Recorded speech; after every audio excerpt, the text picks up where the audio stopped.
Speaking, repeat sentence, guided practice. Let's begin the session. Question number 1. I'll start the audio.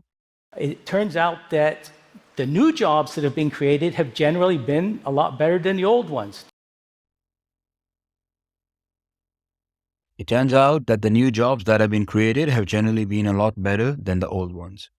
So as you can see, some sentences will be long towards the longer end, and there'll also be some short sentences. And in your exam, you'll get a mix of these. So let's say you find a sentence that's long and you're not able to repeat it properly. Then immediately get over it, because there's a number of other questions that are yet to come and you can do well on them. That's the challenge with repeat sentence and answer short questions, because they come one after another. You have to remain focused. So if you don't do well on one question, whether it's because it's long or whatever the reason, just forget about it and move on to the next. Focus on the next. Don't be passive, be active. Before the audio begins, put yourself into alert mode and start listening. The important thing that we discussed, the part of our method is to capture new phrases rather than words, new jobs that have been created, better than old. This is what the main information, the main phrases are in this audio. And then you try to remember and you try to visualize, and what you see old jobs, people working in factories, and you see new jobs, people working in modern offices or on computers. And you generally, when they say that have created a lot better, then when you see a lot better, then you change the image. People working in offices, you start seeing them as smiling or as happier in general. So that tells, when you look at the picture of the old jobs, people in the factories, etc., they looked, gloomy. But when the new jobs, you see them happier, you see them, there's more money, currency notes around. That's how you paint a picture. And the goal of the picture of visualization is just to help you remember.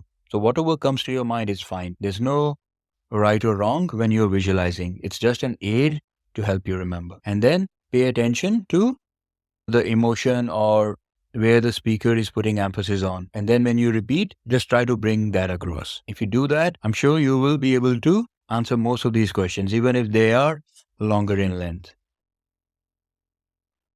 The next question, I'll start the audio. I am keenly aware that the people who appear before me, many of them have very little education, and English is often their second language. I'm keenly aware that people who appear before me, many of them have very little education, and English is often their second language. So when you visualize this, you'll see somebody sitting on a chair and then people coming maybe into the office, and the people, they're migrants. They can't speak English. They don't seem very educated. You picture them that way. And again, this is a longer sentence, and that's why you have to use all your faculties to understand this. Merely trying to remember the words, one word after another word, will not be sufficient. You have to understand the concept. You have to understand what they're trying to convey in this audio, and you have to visualize along with that. So if you do that, then you will be okay in this question. Next, let me start the audio. Now, we can even apply this framework to recipes. See, I was saying you'll get a mix of questions. Some will be long, some will be very short, and this is a short one. Now we can even apply this framework to recipes. So the way you will, or the way I will picture this is, I'll see some people, they have maybe a paper in their hands, which is a framework, which is some kind of instructions, and they're cooking something in the kitchen. Yeah. So that helps me remember we're talking about a framework for recipes. And the rest, of course, I'll also capture some phrases. I'll try to remember some phrases. We can even apply framework recipes. That's how you get it. Now, the last question in this practice session. But aside from all of that, they also manage and operate a cooperative.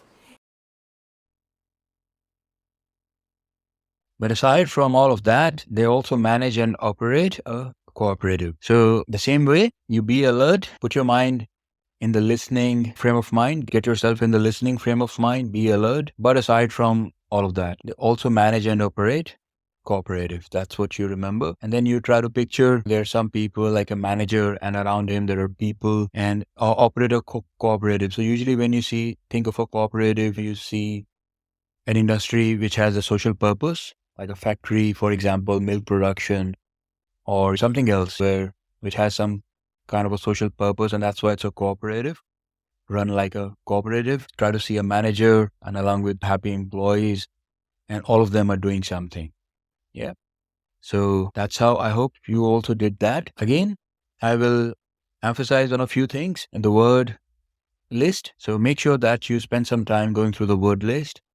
If you can't go through the entire word list, that's fine. As much as you go through, you will benefit from it. And then I can't overemphasize the importance of spending some time every day listening to these academic audios. Just like an athlete who's going to Olympics, they condition their mind. You would have heard this term called muscle memory, that when they go, somebody hits a ball with a baseball bat, they don't consciously remind themselves of the steps.